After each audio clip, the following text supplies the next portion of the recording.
Assalamualaikum warahmatullahi wabarakatuh. Selamat datang di channel saya. Silakan simak videonya dari awal sampai akhir. Jangan lupa like, komen, subscribe, dan bagikan. Juga klik loncengnya untuk mengikuti video saya selanjutnya. Semoga kita semua masuk surga.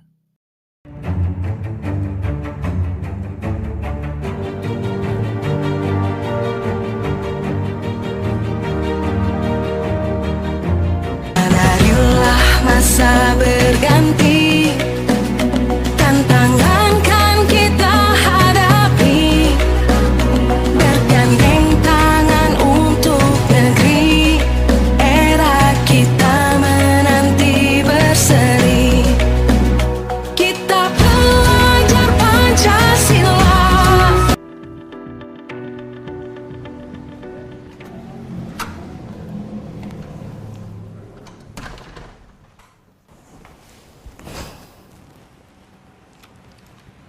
Siang, Sarah. Siang, Pak. Sudah lama nggak ketemu Sarah. Kenapa hari ini ada di sini? Kesel, Pak. Kesel banget. Masa aku dikatain tukang fitnah, Pak? Ya aku marah lah. Aku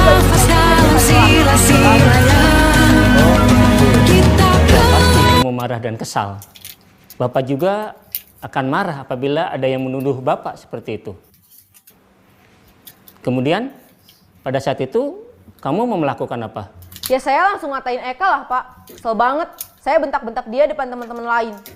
Oh, begitu. Pasti kamu melakukan seperti itu karena suatu alasan tertentu, bukan? Iyalah, masa saya diam saja, Pak? Ya saya bela diri lah. Masa saya dituduh tukang fitnah? Ya, wajarlah. Mempertahankan harga diri itu sesuatu yang penting buat kamu. Untung kamu tidak bertindak lebih gegabah lagi. Hanya membentak-bentak. Iya, Pak. Untung saya masih bersabar dan hanya membentak saja. Sudah gemes padahal. Saya pasti bela diri lah. Ya, pasti ya. Tapi kamu memilih untuk tetap bertahan dan bersabar. Kamu memilih untuk tidak berbuat lebih parah lagi, bukan? Iya. Nah, sekarang coba kita lihat lagi. Tindakan kamu yang bentak-bentak Eka di kelas. Tindakan kamu itu kira-kira sesuai dengan keyakinan kelas atau prinsip kamu tidak? Enggak lah, Pak. Capek, Pak, jadi pemarah. Jadi, keyakinan atau prinsip mana yang kurang sesuai dengan keinginan kamu? Ya, saya sebenarnya sangat menghargai orang lain. Mungkin saat itu saya menjadi emosi, jadi tidak menunjukkan sikap itu. Kamu meyakini tidak? Menghargai orang lain itu penting buat kamu? Yakinlah, Pak. Iya, setuju. Kita harus saling menghargai. Namun, ada juga keyakinan yang kita sepakati yang perlu kita jalankan apabila kita sedang marah, bukan?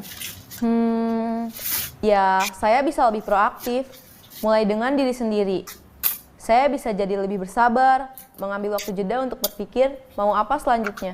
Kira-kira kamu bersedia memperbaiki masalah ini tidak? Bersedia, Pak. Kalau kamu memperbaiki masalah ini, kamu akan menjadi orang seperti apa? Saya akan menjadi orang yang bertanggung jawab kali ya, Pak. Dan senantiasa proaktif. Iya. Menurut kamu, bagaimana rasanya menjadi orang seperti itu? Ya nyaman lah. Bangga bisa bersabar dan menahan diri. Baiklah kalau begitu. Yuk kita pikirkan bagaimana memperbaiki masalah ini.